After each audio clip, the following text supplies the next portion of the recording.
Yes, ഇത് കുട്ടികൾക്ക് സന്തോഷ വാർത്തയാണോ അല്ലയോ എന്നുള്ളത് നമുക്ക് പിന്നെയുള്ള കാര്യമാണ്.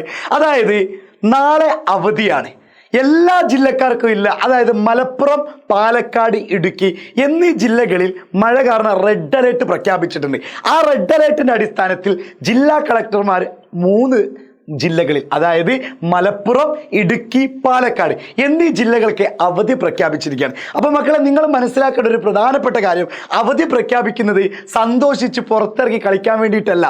കൃത്യമായിട്ട് നിങ്ങൾ മനസ്സിലാക്കണം, നിങ്ങൾ വീട്ടിൽ സുരക്ഷിതമായിട്ട് ഇരിക്കാൻ വേണ്ടിയിട്ടാണ്. അല്ലാന്നുണ്ടെങ്കിൽ സ്കൂൾ വെച്ചാൽ മതി. അപ്പോൾ അംഗനവാടികൾ, ട്യൂഷൻ സെൻ്ററുകൾ, മദ്രസകൾ, എല്ലാ വിദ്യാഭ്യാസ സ്ഥാപനങ്ങൾക്കും അവധി പ്രഖ്യാപിച്ചിരിക്കുകയാണ്. അപ്പോൾ മക്കളെ, നിങ്ങൾ ചെയ്യേണ്ടത്, അഥവാ നിങ്ങൾക്ക് എന്തെങ്കിലും നോട്ട് ഫുള്ളാക്കാനോ അല്ലെങ്കിൽ നാളേക്ക് ചിലപ്പം സ്കൂളിൽ എക്സാം ഒക്കെ പറഞ്ഞിട്ടുണ്ടാവും, യൂണിറ്റ് ടെസ്റ്റ് ഒക്കെ, അത് വേറൊരു ദിവസത്തേക്ക് മാറ്റി വെച്ചിട്ടുണ്ടാവും. അത് നിങ്ങൾക്ക് പഠിക്കാൻ കിട്ടിയ ഒരവസരമായി കണ്ടുകൊണ്ട് നിങ്ങൾ കൃത്യമായിട്ട് പഠിക്കുക. വീണ്ടും ഞാൻ പറയണം മക്കളെ, ഇങ്ങനത്തെ അവധി ദിവസങ്ങളിലാണ് നമ്മുടെ മക്കൾ പുറത്ത് പോയിട്ട് ഏതെങ്കിലും കുളത്തിൽ കുളിക്കാൻ പോലെ അങ്ങനത്തെ ഒരുപാട് അപകടങ്ങൾ വരുത്തി വെക്കുന്നത്. അപ്പോൾ എൻ്റെ പ്രിയപ്പെട്ട മക്കൾ, അതായത് ഈ 3 ജില്ലകളിലാണ് അവധി പ്രഖ്യാപിച്ചിട്ടുള്ളത്. ഇനി മറ്റുള്ള ജില്ലകളിൽ അവധി പ്രഖ്യാപിക്കുമോ എന്നറിയില്ല. അത് നമ്മൾ നിങ്ങളെ എന്തായാലും കറക്റ്റ് ടൈമിനുള്ളിൽ തന്നെ അറിയിക്കുന്നതായിരിക്കും. അപ്പോൾ എൻ്റെ പ്രിയപ്പെട്ട മക്കൾ, നിങ്ങൾ ഏത് ജില്ലയിൽ പെടുന്നവരാണ്?